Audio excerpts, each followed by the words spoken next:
Hello and welcome. Let's see if we can knock a few more of these sounds out today. So let's do the C, K, S, and Z sounds. The C, the K, the S, and the Z all by themselves.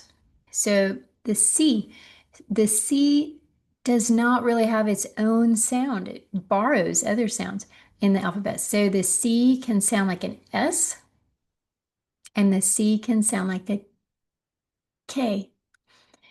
Depends. One is a soft C and one is a hard C. And so we just borrow the sounds for the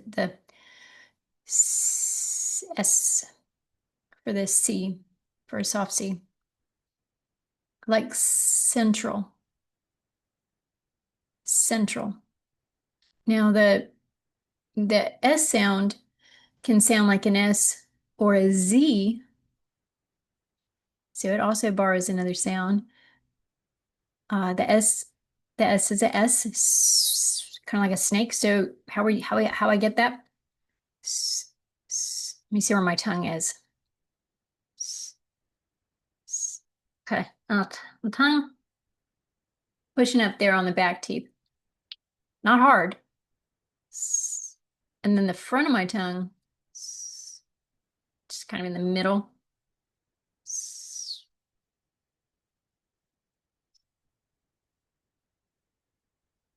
So there's like this dip in the middle of the tongue. Just practice until you can get that sound. Sometimes, it's based on where our teeth are, or how we're holding our tongue, how the roof of your mouth is.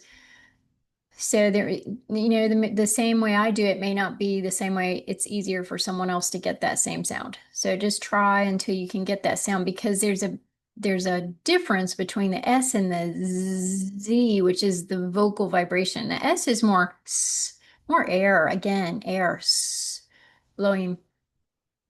But the Z sound, z, that one's, so we're going to do this tongue in the same place, but just push harder.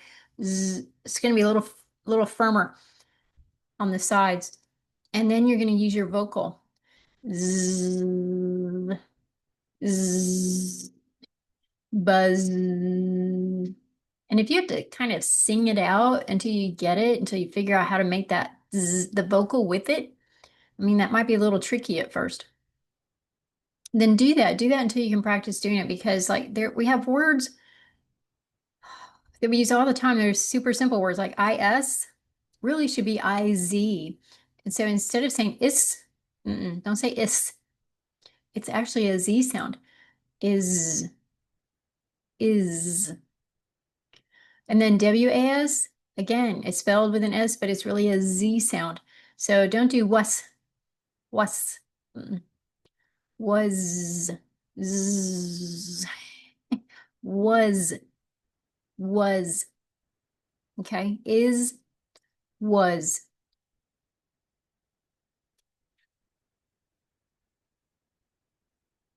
And then the Z, so we did the Z, zebra, z. I was gonna say xylophone, but that doesn't even begin with a Z.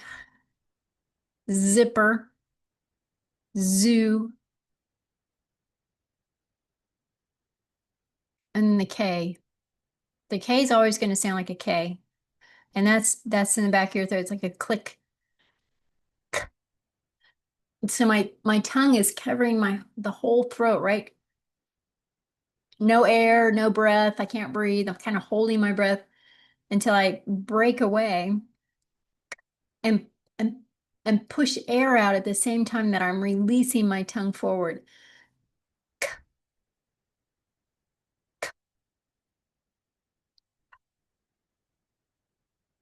And that's the K sound with a hard C.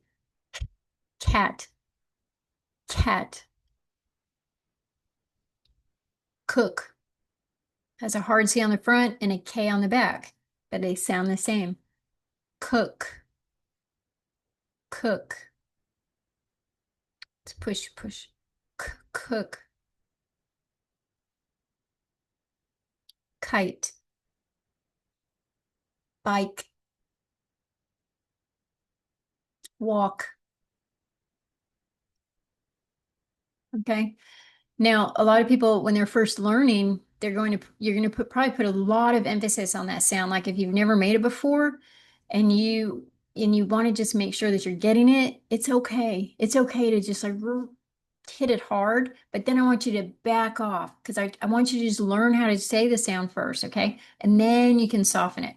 But you might end up doing something like bike, bike.